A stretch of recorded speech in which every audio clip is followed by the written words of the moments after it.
where you can run so fast, and it just feels like everyone in the city is just running. They're just sprinting. They're exhausted.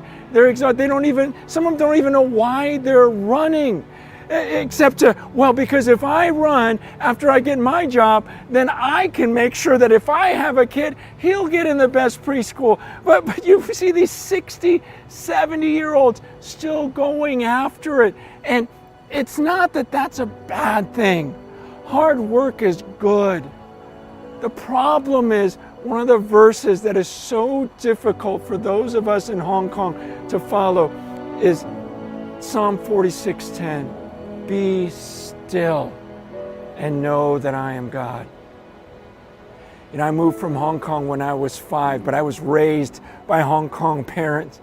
And I know, man, it was just all about efficiency. It was all about achievement. And the thought of being still to have deep relationship with God, honestly, deep relationship felt like a waste of time. Because if I slow down, I'm not going to accomplish the goals that I want to accomplish. And if I slow down, someone's going to pass me up.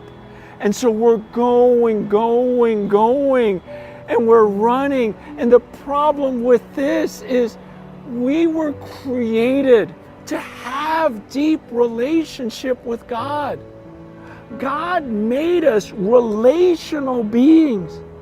In fact, it's what the Lord said, 6 days you shall do your work, and on the 7th day you shall rest, that your ox and your donkey may rest, and the son of your female servant and the stranger may be refreshed. Everybody say refreshed. See, the Sabbath was made for man. It's about recovering and recharging. Recovering from the week that has gone by and recharging so we're ready for the week that's going to come. Our physical health suffers without this one day of rest. You know, I was actually reading a very thorough article by one of the top physicians in the U.S. just a few days ago. And he was citing studies in medical science that tell us that after 6 days of work, the body needs 1 full day to recover. Now, after spending millions in research, they've discovered that a person's productivity decreases on the job if he or she doesn't have at least 1 day in 7 to rest. Well, they could have saved the millions in research if they would have just read the Bible. God is much wiser than we are. He is the creator of our bodies, and He knows what they need in order to operate at peak performance. The Sabbath is God's gift to us. This commandment, in it, He's ordering us to take a break. He's making us lie down in green pastures.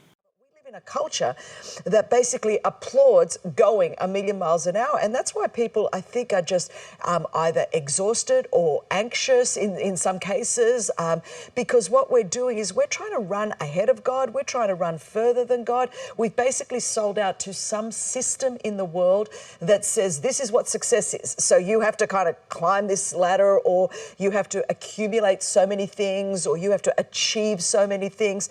And God never told us to do that. That's the whole deal. There's enough grace for our race.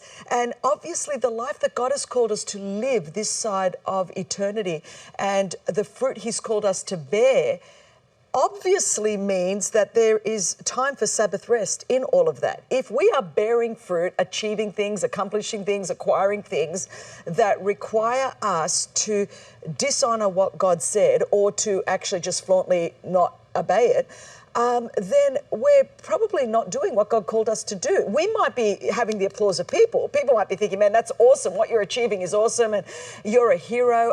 I'm very careful not to listen to too many accolades of people that, because I could be around some people and they'll do. God has graced me to do this. So as long as I can do this and do it from a place of rest and do it from a place of honoring God, then I'm doing what God's called me to do. And I think we get into trouble when we start to compare ourselves amongst ourselves, or we start to think we've got to compete with one another, or we put worldly measures down, and we basically confuse worldly success with godly fruitfulness. And so I think that if we start to measure things differently, we will find that, oh, that's why I'm supposed to have this Sabbath rest. I'm refueled, I'm recharged, I stay connected to God. And then I can labor for the rest of the week from that place of rest. Right. And the fruit is God's anyway. The glory is God's anyway.